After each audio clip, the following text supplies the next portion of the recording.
Give yourself a round of applause for selling this thing out, everybody, will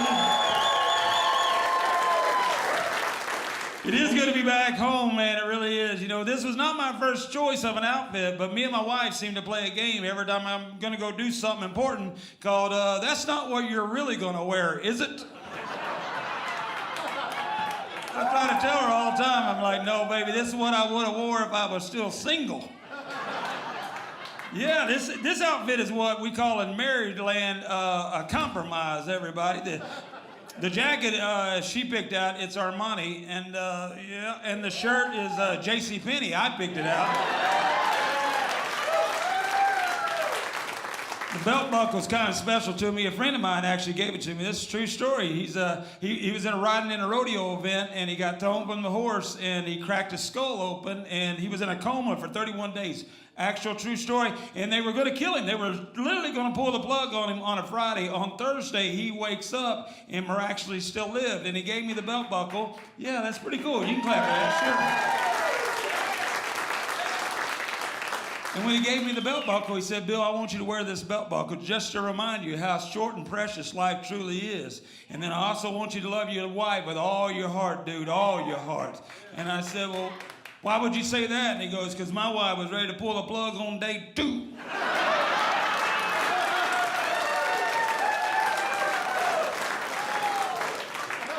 I'm so glad you guys came out for the show. You know, when we decided to put this thing together, I wanted to work a small club, because the last time I did my first special ever, we did it in a big theater, and I just didn't feel the connection. And this time, I'm so glad we're doing it in a small club like this. Thank you very much.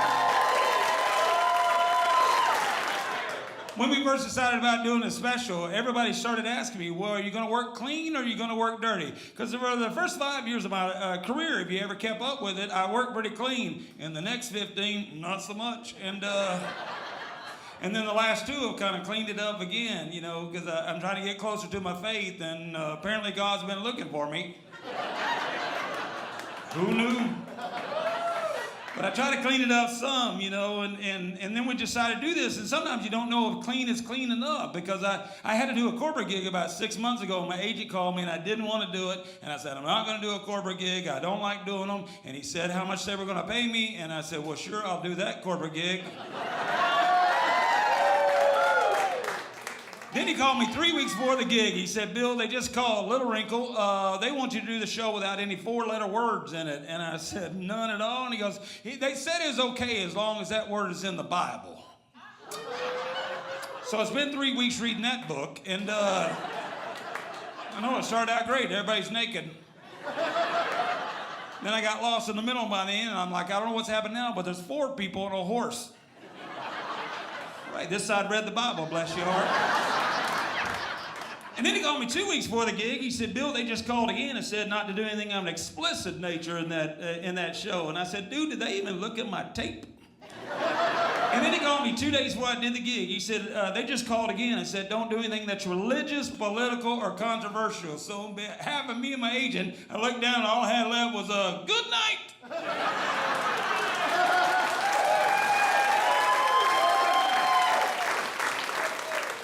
So I do a different kind of breed of comedy these days. I like to call it adult humor, but without the adult language is what I try to do. It's kind of a different kind of deal, because I think grown-ups should be able to laugh, and sometimes we don't need the kids in the room, but sometimes you can't turn down the volume soon enough. I do. I kind of look at it like a Pixar movie, my comedy. You ever go to a Pixar movie where kids are laughing and mom and daddy are laughing at all the same time, but at 2 different jokes? That's what I try to accomplish each night, yeah.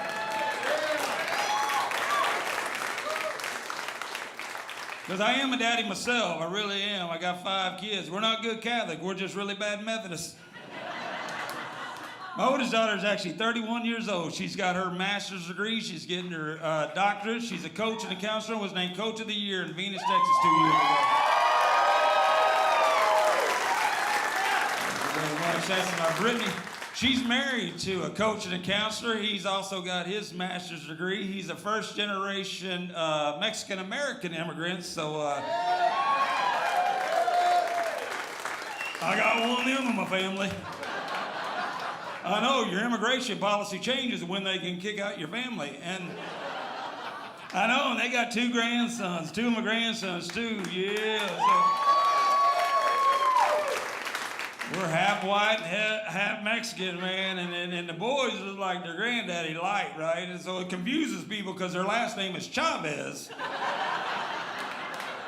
But my oldest grandson, he knows out henna. They look at him, they go, well, you don't look Mexican. He goes, I'm brown on the inside.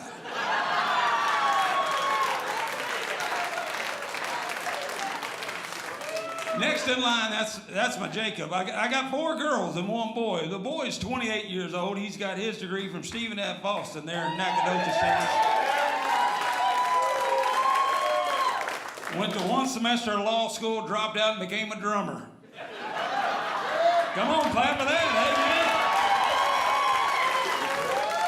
I tell all my kids, follow your dreams, not your money. Follow your dreams, not your money. He called me up, he said, Daddy, you not mad at me? I go, come on, boy, I met a lot of drummers I liked. I've never met one lawyer I could stand to be in a room with.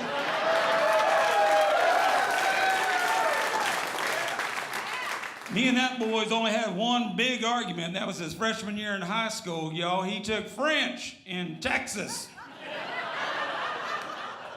Okay, let me say that to you again. He took French, Texas. I told the boy, I said, don't you realize we got 14 million people in our state alone that speak Spanish fluently? He said, Daddy, I don't know about them numbers, but there are 29 girls taking French and me.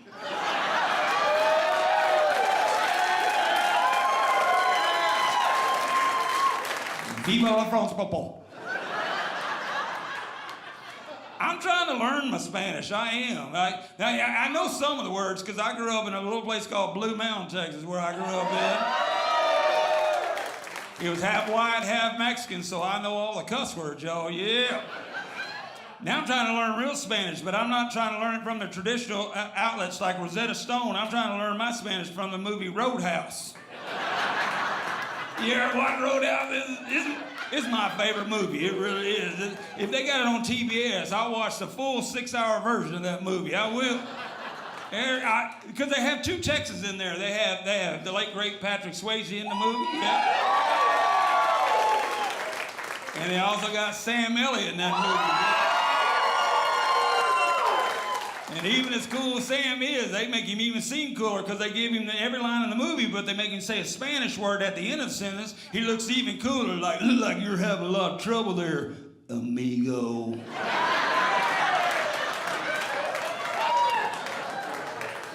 Next in line is my Erin. She is 26 years old. She's got her degree from Oklahoma State University is where she got her degree. Just like her mama, she is our middle child, and she told me, she said, you know, I do not want you telling jokes about me, and she is our middle child, so my next child is Haley Bailey. My Haley Bailey's 22 years old. She's got her degree from Oklahoma State University as well. Just like her mom and her sister, and she graduated last May, and she needs a job. I got to get that kid off the payroll soon, man. Because it's going to be hard to marry that one off because the guy's got to fall in love with her forehead.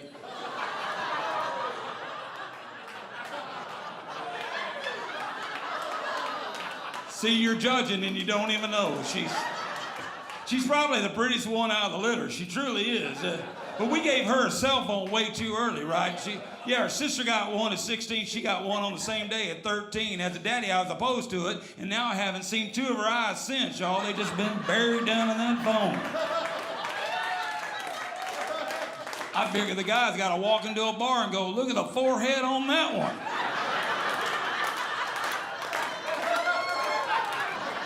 Dude, check out her thumbs. They're huge. And I bet they're fake. Pixar joke number 1 if you keep it up.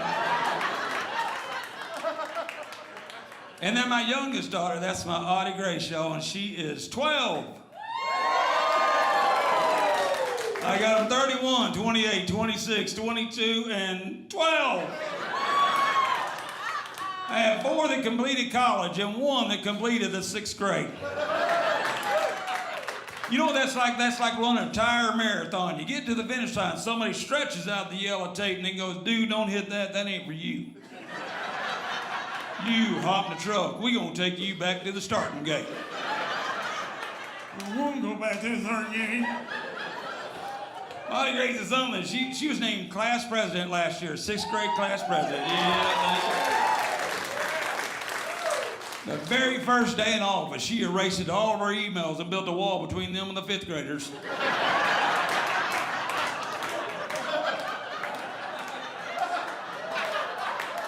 Got the 4th grade to pay for it. Then she ran into a little scandal. She had kissed a boy in 2nd grade and been paying him off since. If you guys got cable, that joke would rock. Molly Grace is something. She's the only one I ever had to go to the schoolhouse over. I'm not saying my other 4 kids are perfect angels. I'm just saying they never got caught and got their daddy involved in the thing, right? 3rd grade, I get called to her classroom, walk into her little classroom, and her teacher looks at me and goes, do you realize your daughter is a class clown? I got a tear in my eye, y'all.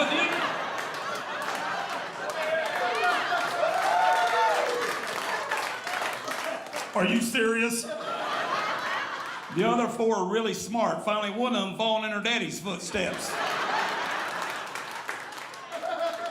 Teacher didn't find anything funny about it. She said that young lady needs to take her education more seriously. I said, all right, back up, Lee Harvey. I'll talk to her. I'm not being overly critical, but if you're yelling at her like you are at me, somebody needs to work on their people skills. I got out in the hallway. Audie Grace had these crocodile tears in her eyes, and she's my favorite. By far, she is my favorite. I know you always wonder if your mom and daddy got a favorite. By far, they got a favorite. Yeah. And if you're wondering who it is, it ain't you. Because the favorite knows who the favorite is. That's right. All my kids know that kid's my favorite. I walked out in that hallway. She had them tears in her eyes. She said, you mad at me, Daddy? I said, no, girl, get in the truck. We going for ice cream. You hear me? Get in the truck. We got into the Brahms ice cream store by the house. She just licking on that ice cream. She said, you really ain't mad at me, Daddy? I said, no, you don't listen, old lady. You keep telling your jokes. You'll get you a good job working 30 minutes a night somewhere. You hear me, young? My 2 oldest kids get mad at me most of all, though. They really do. They're like, Daddy, you spoil her. You never spoiled us. I said, well, let's look at the facts. I had Audie Grace when I was 36 years old. I said, Brittany, I had you when I was 19. You 2 people ought to be happy you are alive. Especially Brittany. I left her on top of a car one time, y'all. Now, in my defense, she was 17 years old at the time, and I told her twice to get down.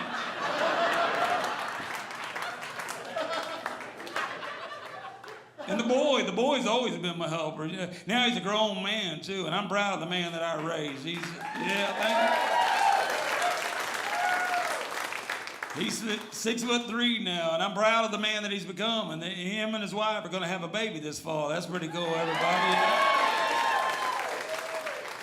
So, but when he was little, I used to call him a little shadow, because I don't know if you have a son out there, daddies, but there's nothing better than a little shadow, especially when you're surrounded by so many females in that house. And everywhere I went, that boy went, right? Yeah, that's why he's and when me and my wife got married, we could barely afford this little old house, this little 2-bedroom bungalow, and I had to redo the whole thing, tore it down the studs myself, even redid the electricity in that house, and I had no idea what I was doing either. This is way back before Google, so it was trial and error at best. But there that shadow was right behind his daddy. Yeah, I had on my tool belt working on the electricity. He had on his tool belt working on electricity. I had a little butt crack showing. He had a smaller butt crack showing. Working them tools, righty-tighty, lefty-loosey. Come on, boy, yeah. And he helped me with electricity, so the first 5 years of his life, he walked with a twitch, y'all.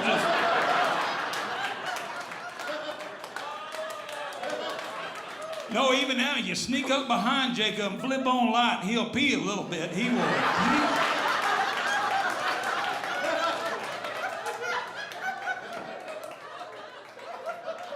He might not know the difference between red and blue, but he knows the difference between a 110 and a 220, I guarantee.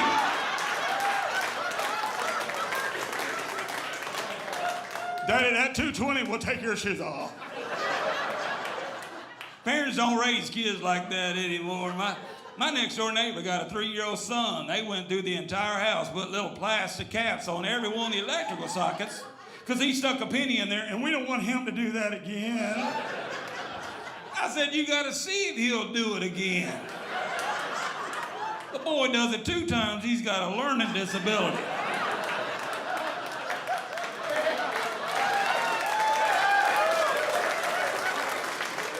He does it 3 times, you might have to send him to a special school. That boy does it 4 times, you have him grow up and run for Congress.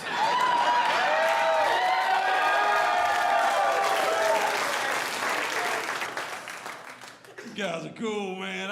I'm what they call a happily married man, though. I truly am. I think it's... I know a lot of times comedians never talk about being happily married, but I think one of the reasons is because I married an older woman. Yeah, yeah. My wife is now 50 years old, y'all. Yeah. I'm 49 and 16 months, and... My wife is an amazing woman. She's good. She's really great with her kids too, man. And that's where I really lean on her because I'm on the road all the time. And right now, Audie Grace is getting close to be 13. And you know, I don't know if you ever had a 13-year-old girl in the house, but I'm just trying to stay on the road till she turns 26. No, they're just so weird when they get that age. Boys are easy to raise at 13. Girls are not so much. And the other day I came home from a road trip and I could hear them talking and my Audie Grace goes, you know what? I don't even like my eyes. They're just so big. I'm like, dear Lord, I'm going to get blamed for this. But then I hear my wife tell her, she goes, oh, baby, your eyes aren't too big. God has made your eyes that big. They're the perfect size that God wanted them eyes to be. And it made my daughter feel good, and it made my wife feel good, and it made me feel real good because I wasn't going to get blamed for it. About 6 hours later, we're going to go to a charity benefit. My wife walked out of the bathroom, and she goes, this dress makes me look big. And I said, oh, honey.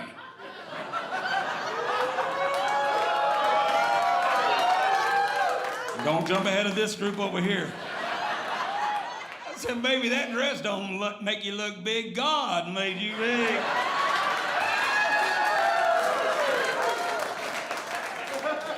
So I went to the benefit by myself. Took God with me, y'all.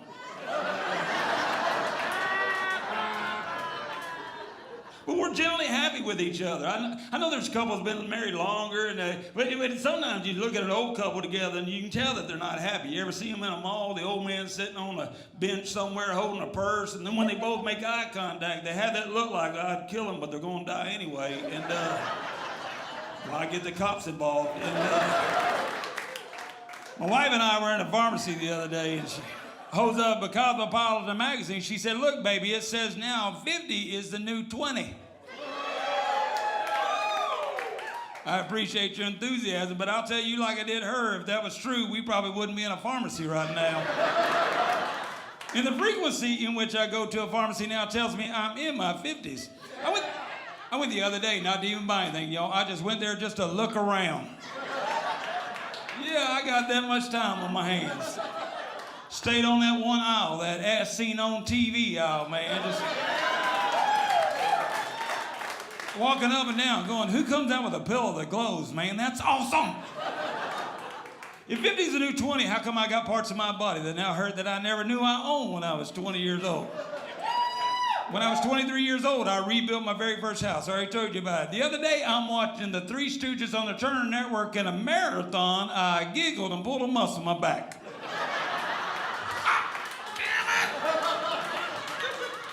I walked strolled over 2 days. A buddy of mine like, did you finally put in a pool? Hell no, Curly's funny, man. Curly funny. We talking about drinking. That changes the older that you get. The older that you get, the more you got to plan out your night of drinking. When you're in your 20s, not one night do you have to plan it out. You want to go out with us? Heck yeah. What time you got to be at work? 6 a.m. What time is it now? 5:30. Woo! 15 more minutes of drinking. You get in your 40s and beyond that, you got to plan it out. You want to go out with us for Halloween? Hell no, I'm doing New Year's this year, dude. New Year's. I already got the Pepto and the Tylenol next to the bed, dude. Now give me some Gatorade and I'm hooked up. Finally had to break down to buy glasses for the first time. I told everybody I didn't need glasses. I told everybody I got 20/20 vision. And I knew it wasn't true. And I'll be honest with you, I finally broke down and bought my glasses just because I was tired of ordering chicken Alfredo. You old people know what I'm talking about, don't you? You young people can kiss our asses. That's right. By the way, that word is in the Bible. Shows up a lot. It's actually 5 letters. Because when you're 20 years old, you look at the whole menu like you own the dang joint, man. I haven't seen a side in 12 dang years. No, because they put the sides in a little 6-point print on the bottom. I'm like, just give me the squiggly stuff, I guess. Because when you're 20 years old, the menu's here. When you're 30, it's here. When you're 40, it's here. And then one day you look up and go, screw it, give me chicken Alfredo.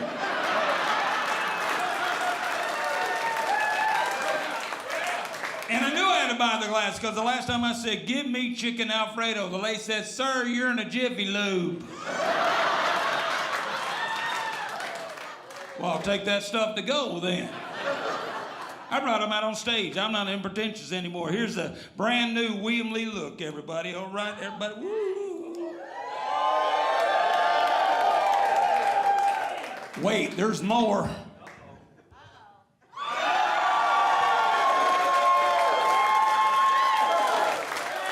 Chicken Marcella for me, witches. You can't be a cool guy in a bar with these dang things on. I look like a weird cowboy gynecologist.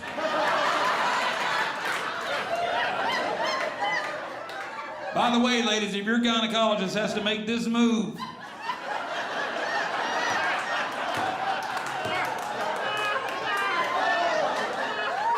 well, you got problems. Pixar joke number 2 is what that. Finally, I had to go on a diet for the first time ever. Probably should have been on a diet sooner, but I was kind of in denial about the whole gain of weight thing. Because I don't know if you're like me, but I gradually gained my weight over the years, and I haven't learned how to exercise or eat any better. I just learned how to look in the mirror better. Yeah, there's no more side mirrors in our house. Everything just straight on, one single pane. You look at it and suck up and go, heck yeah, that look good right there, man. Seriously, I got a button hanging on behind that belt buckle for dear life. I know, I always had this reoccurring nightmare that I take off the belt during the show and kill some lady. But when I graduated high school, y'all, from Boswell High School right here in Saginaw, Texas. Class of 1984, that's right. I was 6'3". Oh, here's a little secret. I'm only 6'2" now. I'm 51 years old. I'm going this way and heading that way. I figure when I turn 90, I'm just going to be an Ewok.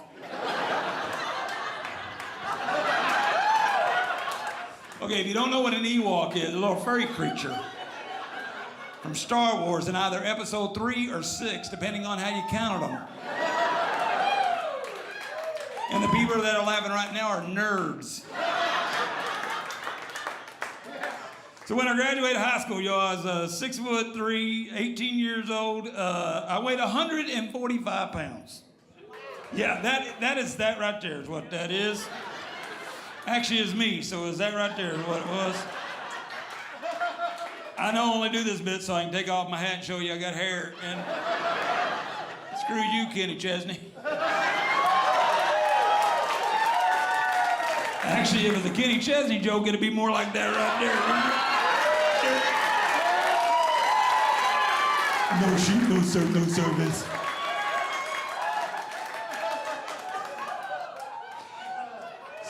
So when I graduated high school, y'all, I was a 6'3" kid, 18 years old, weighed 145 pounds. My grandmother used to call me painfully thin. And then one day, I turned 30 years old, and I weighed 178 pounds. And then I turned 30 in a day, and I weighed 245 pounds.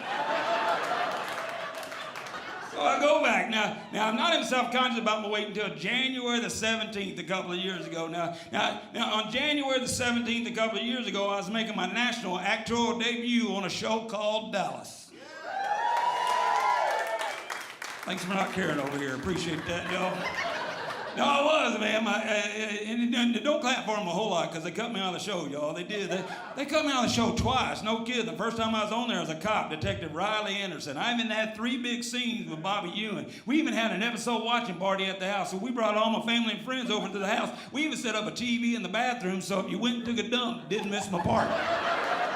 We got to that first scene. I wasn't in it. My wife goes, "What do you want me to do?" And I go, "I don't know." And then we got to the next scene. I wasn't in that one. She goes, "What do you want me to do now?" And I go, "Get these people out of here." And my agent called me like 8 days later, goes, "Bill, they want you back on the show." I go, "Nobody believes I was on the show, man. If they were going to cut me on the show, they should have told me. I put it on Facebook. Now I look like a dummy." So they gave me another part. The first time I was on there, I was a cop. Second time I was on there, I was a construction worker. I am a cowboy, so now if they could just cast me as the Navy guy in the Indian, I'm the village people by myself.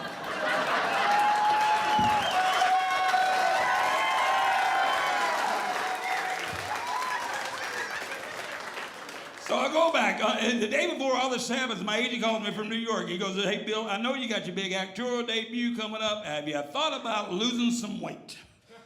I said, "It's tomorrow, butthole." He said, "I know, but they got a new product out now, and you might consider it while you're wearing it on set. It's called Spanx for Men." And, okay, apparently 3 women know what I'm talking about. Fellas, if you don't know what Spanx for Men is, it first came out of Spanx for Women. And if you don't know what that product is, have you ever gone out with your wife or your girlfriend and her butt looks amazing through dinner? And then you get home and she goes in the bedroom by herself. And then you hear this noise, blah, blah, blah, blah, blah, blah, blah, blah, blah, blah. Well, that heifer had on Spanx. See, some women aren't laughing right now because you can't breathe. And,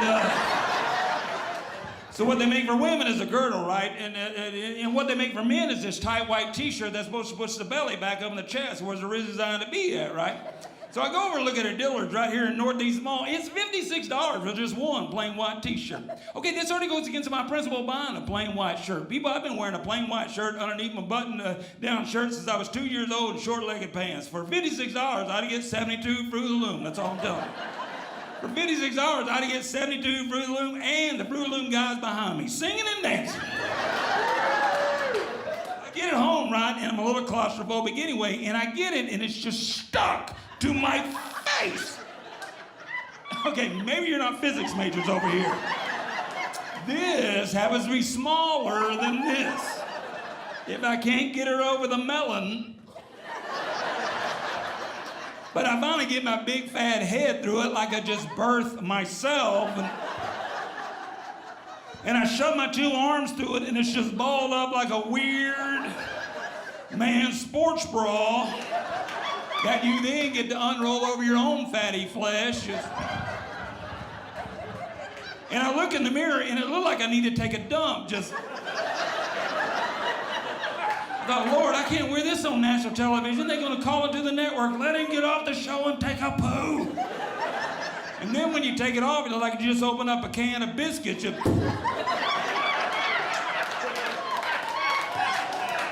not do that from a mirror. It made me cry like, holy hell, I can't go on TV. I'm not pretty. I went to Walmart that day. I didn't go to Walmart that day to buy anything. I just went to Walmart that day just to build up my self-esteem.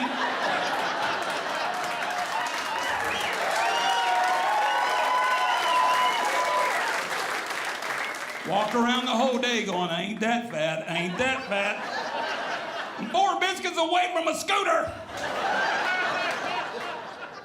And it's my own fault, y'all, because they eat for crap. I mean, even on that day. Like, I don't know if you're in the McDonald's on January the 17th, 2 years ago, but I was. No, y'all need to understand, McDonald's is my go-to food. McDonald's is my comfort food. Sometimes I walk into McDonald's and go, give me a Happy Meal. They'll go, is that for a boy or a girl? I go, it's for me. I'm sad and I want to be happy. Don't give me them boy toys. I already got the collection. Give me that girl stuff this time. So I left Walmart and walked into McDonald's like I had lost the will to live. And I look at the lady behind the counter and just go, just give me a mixed salad. She goes, you want some dressing? I go, hell no, it goes straight to my hips. But they got a picture of a McRib behind this lady's head, glowing like it is the Messiah calling me home.